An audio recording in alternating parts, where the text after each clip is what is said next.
Families எல்லோரும் எப்படி இருக்கீங்க? இன்றைக்கி நம்ம டின்னருக்கான ரெசிபி கோதுமை பூரியும் சன்னா மசாலும் தான். அதை எப்படி செய்கிறதுன்றதை வாங்க பார்த்துடலாம். இப்போ நம்ம பூரி மாவு எப்படி செய்கிறதுன்றதை பார்த்துடலாம். நான் 2 கப் அளவுக்கு கோதுமை மாவு எடுத்துக்கிறேன். அதை அப்படியே இதில் போட்டுக்கிறேன். கொஞ்சமாக சர்க்கரை சேர்த்துக்கிறேன், 1 ஸ்பூன் அளவுக்கு. சின்ன ஸ்பூனாக இருந்தால் 1/4 ஸ்பூன் அளவுக்கு உப்பு எடுத்துக்கோங்க. அது கூடவே நம்ம ரவை சேர்த்துக்கலாம். இப்போ நான் 2 ஸ்பூன் அளவுக்கு ரவை சேர்த்துருக்கேன். ஏன் ரவை சேர்க்குறேன் அப்படின்னா, நம்ம பூரி நல்லாவே உப்பி வரும். அதனால் நான் ரவை சேர்த்துருக்கேன். நல்லா கலந்து கொடுத்துக்கோங்க.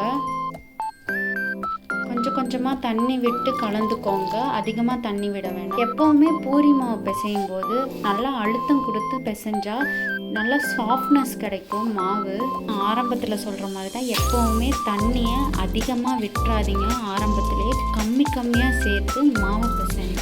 இந்த டைமில் நீங்கள் கொஞ்சமாக ஆயில் சேர்த்து திரும்ப தண்ணி சேர்க்கணுன்னாலும் சேர்த்து நீங்கள் பிசைஞ்சிக்கோங்க.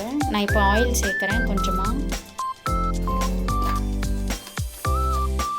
இப்போ பாருங்கள், இந்த மாதிரி பதத்தில் தான் நம்ம மாவு பிசையணும். இப்போது இந்த மாவு காயாமல் இருக்கிறதுக்காக நம்ம கொஞ்சமாக எண்ணெய் மேலே தடவி விட்டுட்டு ஒரு பிளேட் போட்டு மூடி வச்சுருங்க. ஒரு 1/2 மணி நேரம் இப்படியே இருக்கட்டும். 1/2 மணி நேரம் மூடி வச்சதுலேயே மாவு எவ்வளோ சாஃப்டாகிடுச்சுன்னு பாருங்கள். செம்ம சாஃப்டாக இருக்குது. இப்போ ஒன்றா உருண்டை பிடிச்சிட்டுக்கலாம். ஸ்டவ் ஆன் பண்ணி கடாயில் ஆயில் ஊற்றி வச்சுருக்கேன். ஹீட் ஆன உடனே ஒரு பூரியை போட்டு எடுத்துக்கலாம். பூரி போடும்போது எக்காரணத்துக்கு கொண்டு லோ ஃப்ளேமில் வைக்க வேணாம், ஹை ஃப்ளேம்லேயே இருக்கட்டும். அப்போ தான் ஒரு பூரி நல்லா உப்பலாக வரும். பார்த்தீங்களா, பூரி எவ்வளோ அழகாக உப்பி கலர்ஃபுல்லாக வந்திருக்கு. இப்போ நம்ம ஒரு பிளேட்டில் எடுத்து வச்சுக்கலாம்.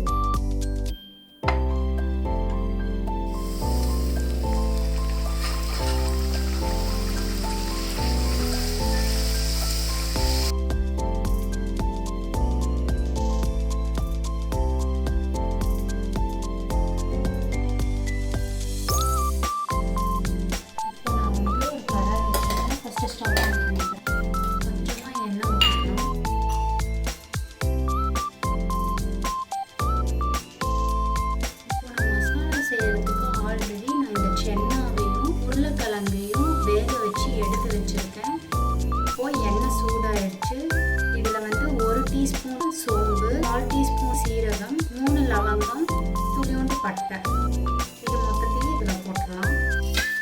3 மீடியம் சைஸ் பெரிய வெங்காயம் கட் பண்ணி வச்சுருக்கேன். ஸோ அதையும் இது கூட சேர்த்துறேன். கலர் மாறக்கூடாது, 2 நிமிஷம் மட்டும் கலந்து விட்டுக்கோங்க. இப்போ 10 கேஷ்யூஸ் எடுத்து வச்சுருக்கேன், அதை இதில் சேர்த்துக்கிறேன். இந்த டைமில் நான் ஒரு 5 தக்காளி பக்கமாக நறுக்கி வச்சுருக்கேன் நீல வாக்கில். அதையும் நான் இப்போ இதில் சேர்த்துக்கிறேன். இது ஓரளவுக்கு நல்லா வதங்கி வரட்டும். பாருங்கள், இந்த அளவுக்கு ஒரு 80 to 85% நல்லா வெந்து நல்லாவே போகும். இப்போவே நல்லா வாசனையாக இருக்கும். இப்போ நம்ம அடுத்து அரைச்சிட்டு நம்ம இதை பேக் பாத்திரம் வச்சு அரைச்சி எடுத்துகிட்டு வந்துடலாம். நான் இதே பாத்திரத்தில் தான் செய்ய போகிறேன். கொஞ்சமாக எண்ணெய் ஊற்றிக்கலாம். இப்போ நாங்கள் 1 டீஸ்பூன் அளவுக்கு சோம்பு எடுத்துருக்கேன், அதை இதில் சேர்த்துக்கிறேன். சோம்பு நல்லா வதக்கிட்டு இப்போ இந்த டைமில் நான் 1/4 டீஸ்பூன் அளவுக்கு இஞ்சி பூண்டு பேஸ்ட் எடுத்துக்கிறேன், அதை சேர்த்துக்கிறேன். அதுக்கு ஸ்லோலே வச்சுக்கோங்க. கொஞ்சமாக கருவேப்பிலை சேர்த்துக்கிறேன். 1/4 டீஸ்பூன் மஞ்சள்தூள், 2 ஸ்பூன் அளவுக்கு மிளகாய்த்தூள், 1/2 டீஸ்பூன் கறி மசால், 1 டீஸ்பூன் அளவுக்கு மல்லித்தூள். சேர்த்துக்கிறேன். நம்ம எண்ணெயிலே வதக்கிக்கலாம். அதனால தான் நான் அடுப்பு ஸ்லோவாக வைக்க சொன்னேன். கம்மியாக வச்சுக்கோங்க, இல்லைன்னா கறியிலும் தண்ணி சேர்த்துக்கோங்க. அப்போ தான் அந்த மசாலாலாம் எண்ணெயில் பிரிஞ்சு வரும்.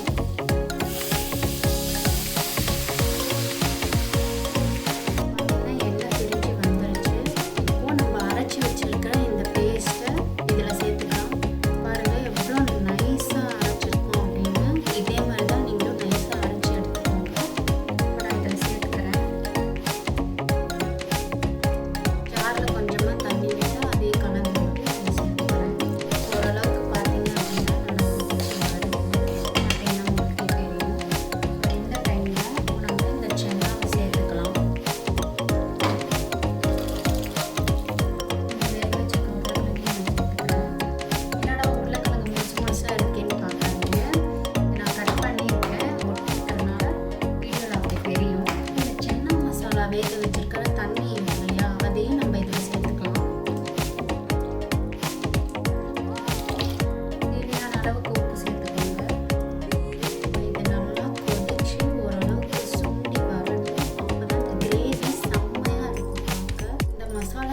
இருக்கும். நீங்கள் பூரிக்கு, சப்பாத்திக்கு, ஏன் சாதத்துக்கு வச்சு சாப்பிட்டா கூட அவ்வளோ டேஸ்ட்டாக இருக்கும். சிக்கன் கிரேவி மாதிரியே.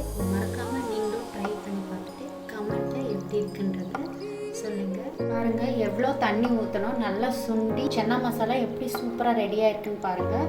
இப்போ லாஸ்ட்டாக நம்ம குட்டி குட்டியாக நறுக்கி வச்சுருக்க இந்த கொத்தமல்லியை தூவி இறக்கிக்கலாம். நீங்களும் மறக்காமல் உங்கள் வீட்டில் ட்ரை பண்ணிவிட்டு எனக்கு கமெண்ட்டில் சொல்லுங்கள்.